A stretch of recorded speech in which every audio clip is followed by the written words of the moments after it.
पहले बात, शिक्षक अभ्यर्थियों को जिसका इंतजार था वो खुशखबरी आ गई है।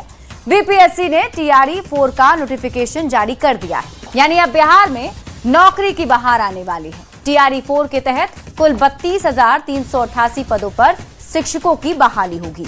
ये रिपोर्ट देखिए, फिर खबर तो समझिए।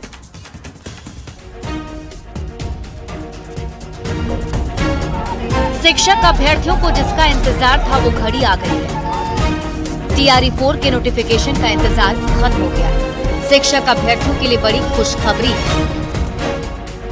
बिहार लोक सेवा आयोग ने TRE 4 नोटिफिकेशन जारी कर दिया है। कुल 32,388 पदों पर विज्ञापन जारी किया गया है।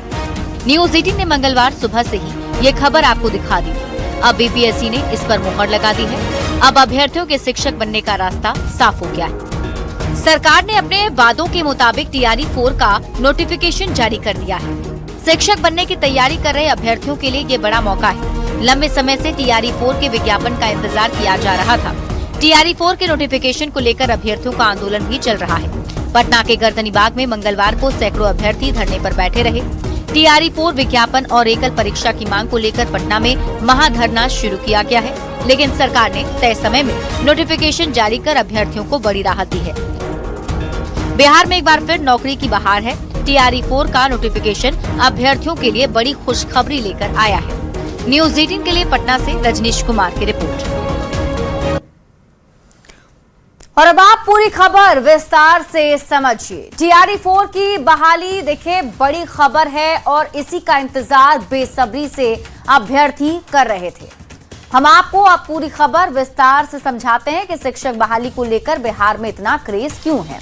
देखिए, TRE 4 की बहाली एक बड़ी खबर है और ये बड़ी खबर क्यों है ये समझने के लिए आपको समझना होगा कि शिक्षक बहाली को लेकर बिहार में इतना क्रेज क्यों है। सबसे पहले तो आप इसे ब्रीफ में पूरी खबर को पहले समझ लीजिए कि TRE 4 का नोटिफिकेशन जारी हो गया है। बीपीएससी ने ये नोटिफिकेशन जारी कर दिया है। नोटिफिकेशन में कुल 32,388 पदों के लिए ये विज्ञापन जारी हुआ है। ऑनलाइन आवेदन की प्रक्रिया 1 सितंबर 2026 से शुरू हो जाएगी, यानी 1 सितंबर से ऑनलाइन आप आवेदन कर सकते हैं और 30 सितंबर जो है वो आखिरी तारीख है। 30 सितंबर तक आवेदन किया जा सकेगा। अब कितने पद पर बहाली होने वाली है ये भी समझिए। तो कक्षा 1 से लेकर के 5 के लिए 3,847 पद पर बहाली होगी। फिर कक्षा 6 से 8 के लिए 8,563 पद पर बहाली निकाली गई है।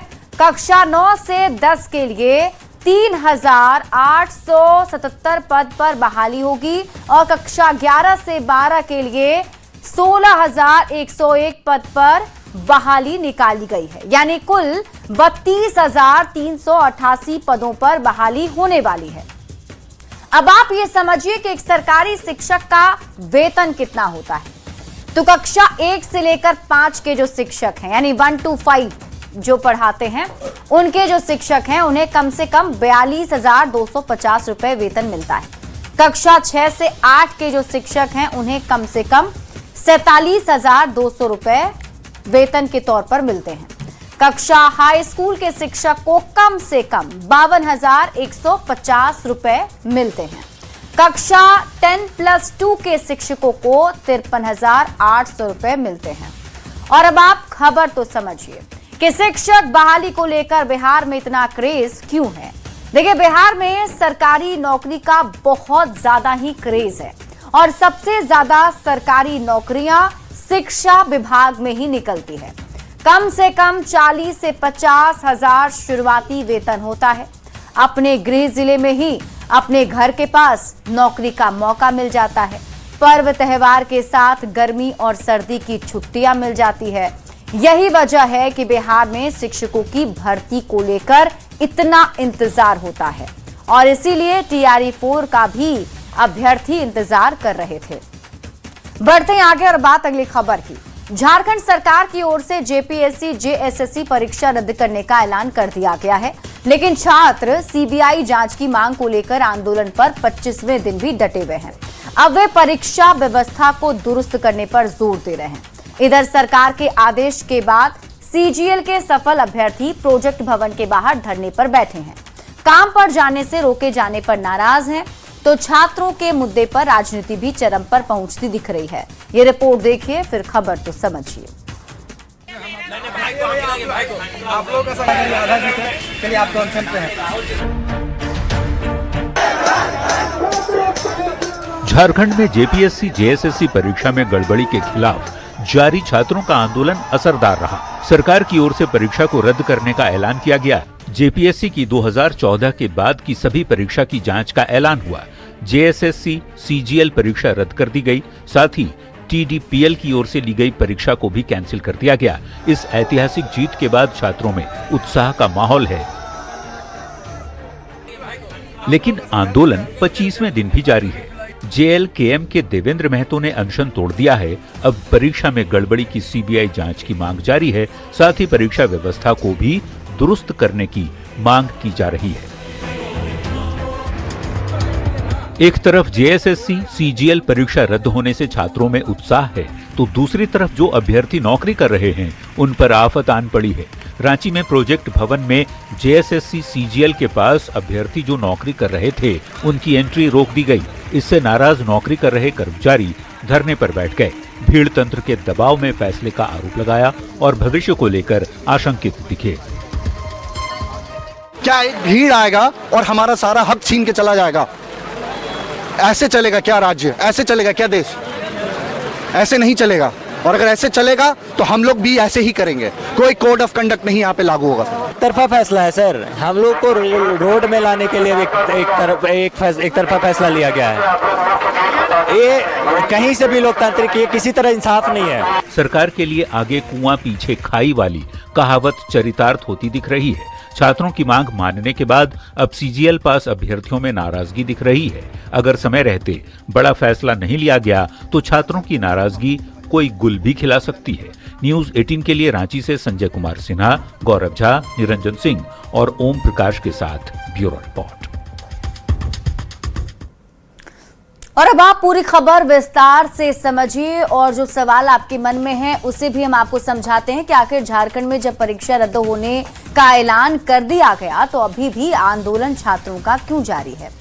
तो अब आपको पूरी खबर समझाते हैं। आखिर झारखंड में परीक्षा रद्द होने के बाद भी आंदोलन क्यों जारी है। तो सबसे पहले आप ये समझिए पूरी खबर क्या है। देखिए, छात्रों से संवाद के बाद सीएम हेमंत सोरेन ने बड़ा ऐलान कर दिया, जिसमें मुख्यमंत्री ने कहा कि टीडीपीएल के जरिए हुई भर्तियां रद्द होंगी। 2014 के बाद की सभी परीक्षाओं की जांच भी होगी। जेएसएससी सीजीएल परीक्षा रद्द करने का ऐलान मुख्यमंत्री ने कर दिया है। अब रिटायर्ड जज की अध्यक्षता में जांच की बात भी कही जा रही है। छात्रों के आंदोलन के बाद सरकार का ये बड़ा फैसला सामने आया। अब आप ये भी जान लीजिए कि ये आंदोलन कब से चल रहा है। तो आपको बता दें कि 24 जुलाई से इस आंदोलन की शुरुआत हुई थी और अभी भी ये आंदोलन जारी है। और अब आप ये समझिए कि आखिर झारखंड में परीक्षा रद्द होने के बाद भी आंदोलन क्यों कर रहे हैं छात्र। तो सबसे बड़ी मांग जो है सीबीआई जांच की है। सीबीआई जांच की मांग पर अभी भी छात्रों का एक गुट अड़ा हुआ है। भविष्य में लीक प्रूफ परीक्षा की गारंटी की मांग ये छात्र सरकार से कर रहे हैं। जेएसएससी सीजीएल पास अभ्यर्थियों में नाराजगी है, तो खतरे में जेएसएससी सीजीएल पास अभ्यर्थियों की नौकरी है। जेएसएससी सीजीएल परीक्षा रद्द करने के फैसले पर भी ये अभ्यर्थी अब सवाल उठा रहे हैं। कहा जा रहा है कि भीड़ के दबाव में कर्मचारियों के साथ अन्याय किया गया और ये अन्याय का आरोप सरकार पर लगाया जा रहा है। यानी सरकार ने जो बातें मानी हैं उससे उन अभ्यर्थियों पर अब असर पड़ रहा है जो पहले से नौकरी कर रहे हैं। बढ़ते हैं आगे। अब बात अगली खबर की। 20 जुलाई को दिल्ली में नीट प्रदर्शनकारियों पर हुए पैलेट गन के इस्तेमाल और 25 जुलाई को बिहार के सिवान में AK-47 से हुई फायरिंग मामले में आज सुप्रीम कोर्ट में सुनवाई हुई। दिल्ली पुलिस और बिहार सरकार ने अपने ऊपर लगे आरोपों को लेकर कोर्ट में क्या दलीलें दी हैं ये हम आपको समझाएंगे, लेकिन उससे पहले ये रिपोर्ट देखिए। 20 जुलाई को दिल्ली में पैलेट गन का इस्तेमाल, 25 जुलाई को सिवान में AK-47 से फायरिंग, सवालों में दिल्ली और बिहार पुलिस की कार्रवाई, छात्रों पर बल प्रयोग के मामले में सुप्रीम कोर्ट में सुनवाई। 20 जुलाई को दिल्ली के जंतर मंतर पर छात्रों के प्रदर्शन के दौरान जरूरत से ज्यादा बल इस्तेमाल करने के आरोपों को दिल्ली पुलिस ने खारिज किया है। पुलिस का कहना है कि हालात बिगड़ने के बाद ही बल का इस्तेमाल किया गया। सुप्रीम कोर्ट में इस मामले की सुनवाई से पहले दिल्ली पुलिस ने अपना हलफनामा दाखिल किया है। इधर बिहार सरकार ने भी छात्र प्रदर्शन के दौरान पुलिस द्वारा अनुचित और अत्यधिक बल प्रयोग किए जाने के आरोपों पर राज्य सरकार ने उच्चतम न्यायालय में अपना जवाबी हलफनामा दाखिल किया है। नीट प्रदर्शन के दौरान हुए पुलिसिया बल प्रयोग पर देश की सबसे बड़ी अदालत में सुनवाई जारी है। देखना होगा कि सुप्रीम कोर्ट इस मामले में अंतिम फैसला कब और किसके पक्ष में लेता है। दिल्ली से संवाददाता शंकर आनंद के साथ ब्यूरो रिपोर्ट न्यूज़ 18। और अब आप पूरी खबर विस्तार से समझिए और सबसे पहले तो आप ये समझिए कि पूरी खबर क्या है, आखिर क्यों दिल्ली पुलिस और बिहार सरकार को ये जवाब देने पड़े हैं। देखिए, नीट पेपर लीक के दौरान शहर शहर प्रदर्शन हुआ था।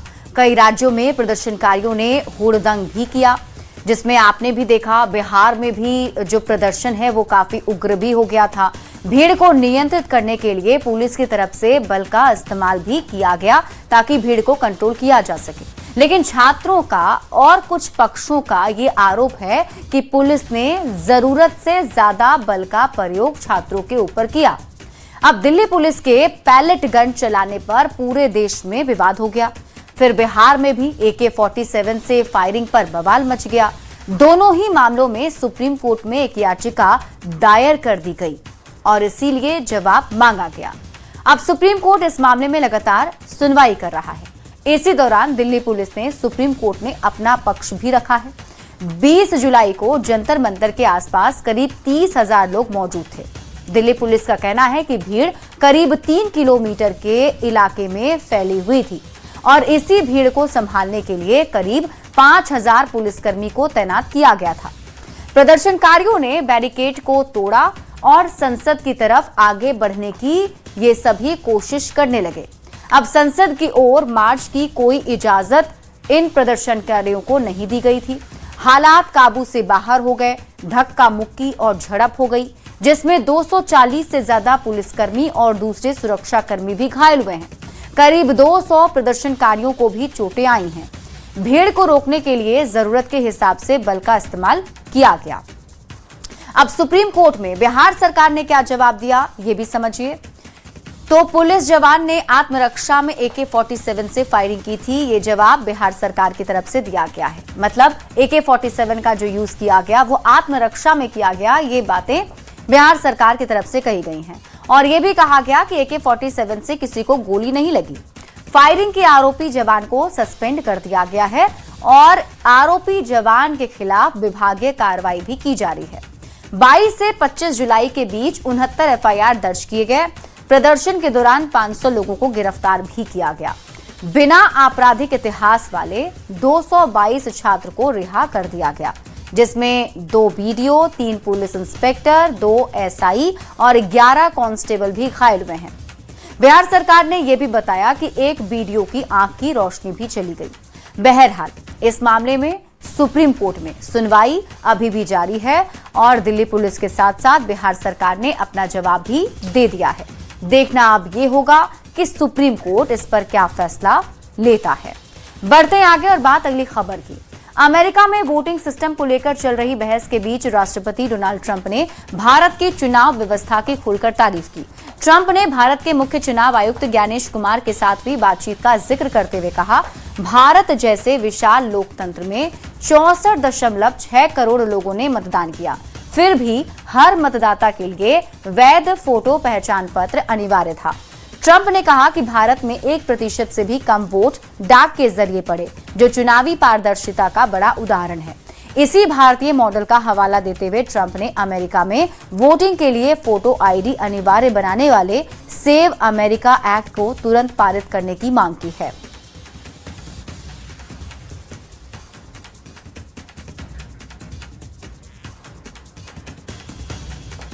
और अब आप पूरी खबर विस्तार से समझिए कि आखिर ट्रंप ऐसा क्यों कह रहे हैं। ट्रंप क्यों कह रहे हैं कि भारत की व्यवस्था सबसे अच्छी है। अब इस सवाल का जवाब समझने के लिए आपको ये समझना होगा कि भारत और अमेरिका में चुनाव की प्रक्रिया क्या है। सबसे पहले आप समझिए कि अमेरिका में चुनाव कैसे होता है।